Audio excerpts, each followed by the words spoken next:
Oke, sekarang adalah poin keempat sampai dengan terakhir, yaitu poin keenam. Di dalam poin keempat, aku mau katakan bahwa siapkan backup data dan dokumen pendukung.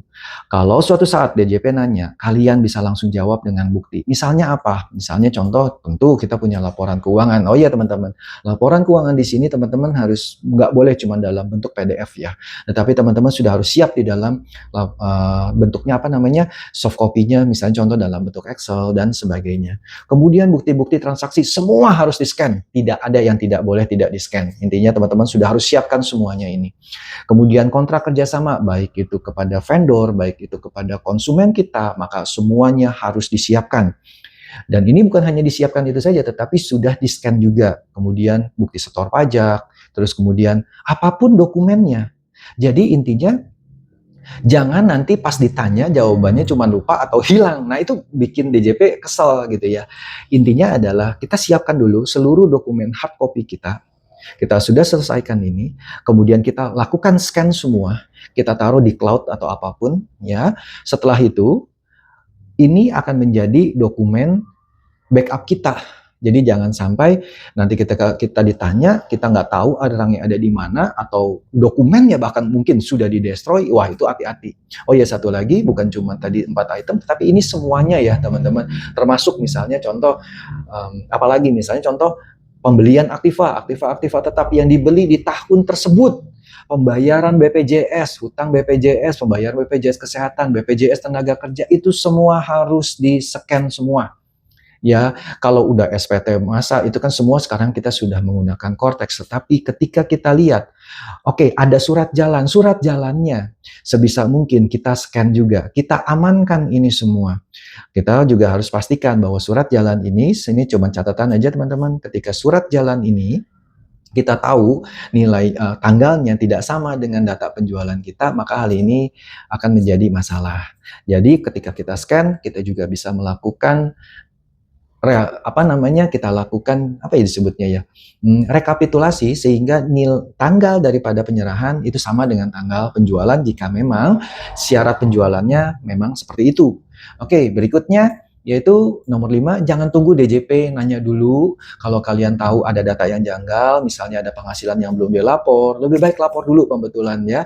DJP lebih suka wajib pajak yang proaktif daripada yang nunggu ditegur. Ada cerita lucu, kadang waktu dulu aku ada kesalahan, ada penghasilan yang seharusnya ditulis sekian, tapi ternyata dianggapnya sekian gitu ya. Sehingga nilai daripada peredaran brutonya sudah melebihi daripada penggunaan UMKM. Lalu orang di KPP-nya nanya, kenapa kamu melakukan pembetulan seperti ini? Karena kita bilang, karena kita tahu bahwa ini salah.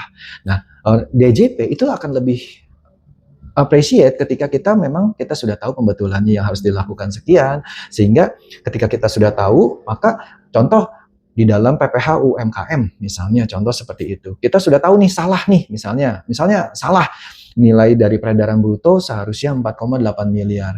Ternyata di tahun lalu kita sudah melihat bahwa oke, peredaran brutonya ternyata sebenarnya ini sudah 4,8 miliar lebih Rp1. Maka di tahun ini tidak boleh kita menggunakan UMKM. Langsunglah kita rubah itu sehingga pembayaran UMKM kita harus hentikan untuk hal itu. Nah, hal-hal seperti itu akan berpengaruh luar biasa. Oke? Kenapa begitu? Karena ketika SP2DK diberikan kepada kita, ditanyakan kepada kita terkait dengan hal tersebut, akhirnya apa yang terjadi? Kita harus bayar lagi, bikin SPT tahunan lagi yang seharusnya, biasanya contoh yang kayak tadi bersangkutan dengan tadi, seharusnya udah nggak boleh menggunakan PPh UMKM, tetapi kita tetap aja akhirnya kita gunakan UMKM. Nah, apa yang terjadi? Ya sudah, akhirnya kita harus menghitung kembali, melaporkan SPT tahunan lagi, dan itu bakal jadi denda. Dan ingat, setiap kita di SP2DK, akhirnya kalau nanti ada denda, STP, nanti ada hal-hal lain, dan itu akan banyak sekali biaya-biaya yang keluar. Dan berikutnya, yaitu nomor 6, jangan cuma mikirin pajak, pikirin juga persepsi DJP. Kadang DJP itu kirim SP2DK bukan karena kalian salah, tapi karena mereka belum puas aja sama data yang ada. Jadi bikin laporan itu bukan cuma soal benar, tapi juga soal meyakinkan. Kalau laporan kalian rapi, wajar, dan masuk akal, DJP biasanya sih nggak akan ganggu. Tapi ingat ya teman-teman, ini hanya pengalaman doang. Jadi intinya gini teman-teman, SP2DK itu adalah sinyal bahwa ada nih yang perlu diklarifikasi. Tapi kalau dari awal kita sudah rapi, transparan, dan masuk akal, kemungkinan dapat SP2DK itu bisa ditekan banget. Aku nggak bilang ini jaminan 100% bebas SP2DK, tapi dari pengalaman aku, klien-klien yang ngikutin langkah-langkah ini jauh lebih aman dan tenang. Semoga tips ini bermanfaat dan semoga kalian semua bisa lapor pajak dengan senyum, bukan dengan deg-degan lagi ya teman-teman.